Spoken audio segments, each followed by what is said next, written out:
وحمات مقالة بوصاصي حرونت قبل كبري كوسو بندقي شاعنت مشرحنimadiisa xilka xildhibaanimo ee aqalka hoose dawladda federaalka Soomaaliya Axmed Xaaji Ibraahim Bakiin xafladda oo ka dhacaysay hoolka beerta ra'iis ee magaalada Boosaaso waxa ka soo qayb galay waxgarad ganacsato aqoon-yahan dhalinyaro iyo qaybaha kala duwan ee bulshada ugu horeyntiiba daahfurka xafladda waxa halkaasi ka hadlay nabadoon Axmed Cabdi Khoorshe qaar ka mid ah nabadoonnadii goobta xafladani ka dhacaysay iyagu ka soo qayb galay waxana ay si isku mid ah u bogaadiyeen musharaxa iyagoo sheegay in uu wax ka bedeli karo doorka dhalinyarada iyo kan deegaanka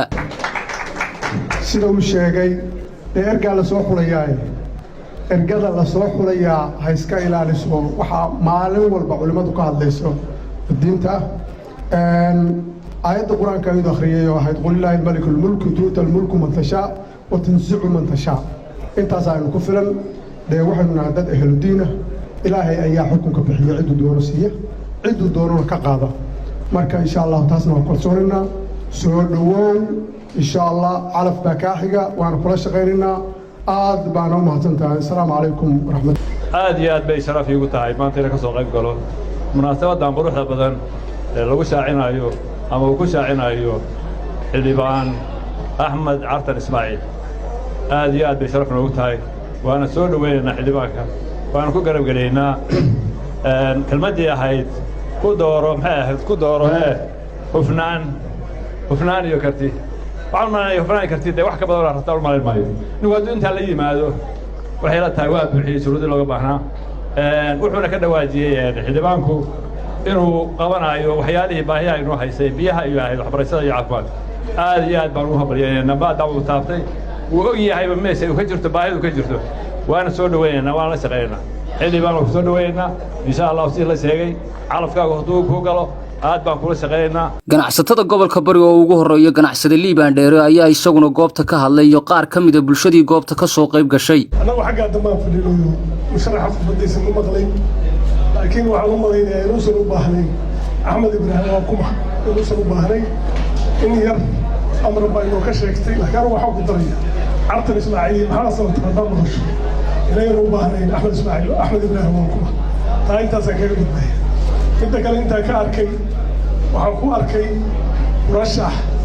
ka duwan murashaxiinta kale oo ragga la tartamay inuu bambeeshiisa ugu tagay maalmo yar ayuu joogay murashaxiinta kale tona inay sidaas oo kale sameeyaan meesha ay tartantahay kii calaf ku leeyahay uu tagayo inta inay gartaan barku waa marlabaad mar saddexaad wax leeyahay Axmed soo dhawow murashaxa Axmed Ibraahim Cartan oo maxaan ku iraahdaa uu rashaxan aqalka hoose ee dawladda Soomaaliya waa soo dhaweynay waxaan leeyahay ku soo dhawow nasiibkaaga naqabtaayo haddii alla kuu qoray waa helaysaa haddii kalena nin kalo mida baa helayo oo macay qabta intaa dabadeeda dadka waxaan soo jeedinayaa anigu horta siyaasi maahi اسمنا ماهي نبضنا ماهي سياسينا نقدر دوري ماهي لكن ضدك حتى الله الله يوحنيه لها هبل واني في عم لكن وحول ما هيسكوها ليسكدعي سبحان الله هبل وأقل ما جاقادا وأقل ما أنا قوة حظي يا أفكا قبلها ماد waxaan soo dhaweynaynaa xildhibaannimada musharaxnimada shaacinta uu shaaciyay Axmed Ibraahim Cartan Ismaaciil Xaaji Bakiin waxaan leenahay mudane xildhibaan ku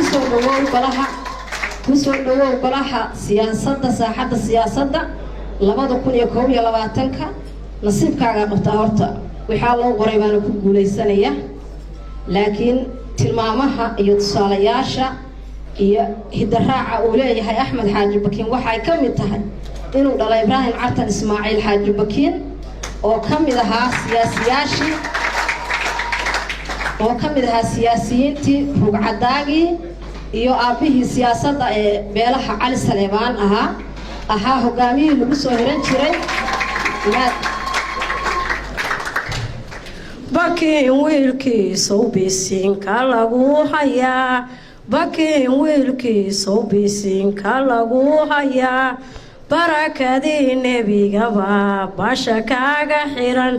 barakadii nebigaba basha kaaga xiran qur-aanka badidiisa burdaha lagu akhriyey qur-aanka badidiisa burdaha lagu akhriyey bahweyntiyo beeshu adigay ku soo xusheen. gabagabadii musharax xildhibaan axmed xaaji ibraahim samatar bakiin ayaa si guud u dulmaray sababaha ku kalifay inuu isu soo taago xilkan, waxaana uu intaasi ku daray inuu wax badan ka qaban doono shaqola'aanta, dib u dhiska deegaankiisa oo halka laga soo dooranayo, biyayarida deegaanada, caafimaadka iyo qaar kale uu goobtaasi ka sheegay musharaxu. waxaa igu dhaliyey dayaca deegaanka, matalaad la'aanta siyaasadeed iyo xiriir xumida u dhaxaysa dowladda federaalka Soomaaliya iyo dowladda Puntland. markaan arkay baahida beelaha wadaaga kursigan iyo deegaanka ay degan yihiin ay u qabaan inay helaan xildhibaan dabooli kara baahiyaha deegaanka, markaan arkay baahida shacabka Soomaaliyeed ay u qabaan dowlad iyo dastuur dhammaystiran kula la xisaabtama laanta fulinta, waxaan go'aansaday inaan u tartamo xubin ka mid ah xubnaha golaha shacabka ee dowladda federaalka Soomaaliya. haddaba sidaa daraaddeed anigu waxaan ballan qaadayaa inaan noqdo wakiil gudbiyo baahiyaha loo baahan yahay oo ay ka mid yihiin kuwan soo socda: dhallinyarada iyo shaqola'aanta baahsan ee ka jirta dalka waxay saamaysay dhallinyarada, waxayna sababtay in dhallinyaradu ay ka tahriibaan dalka. waxaa jira dhallinyaro isugu jira rag iyo dumar oo fursado shaqo iyo waxbarasho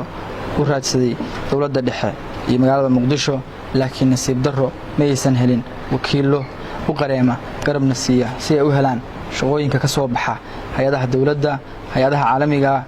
iyo ku biirista ciidanka iyo helista waxbarasho free ah. waxyaabahan muhiimadda koowaad siinaya waxaa ka mid ah garabsiinta aqoon-yahanka beesha, kuwa reer Puntland iyo kuwa Soomaaliyeed isugu jira rag iyo dumar. cabdicaziis cadaani maxamed Zahal, Cable TV, magaalada Boosaaso ee xarunta gobolka Bari.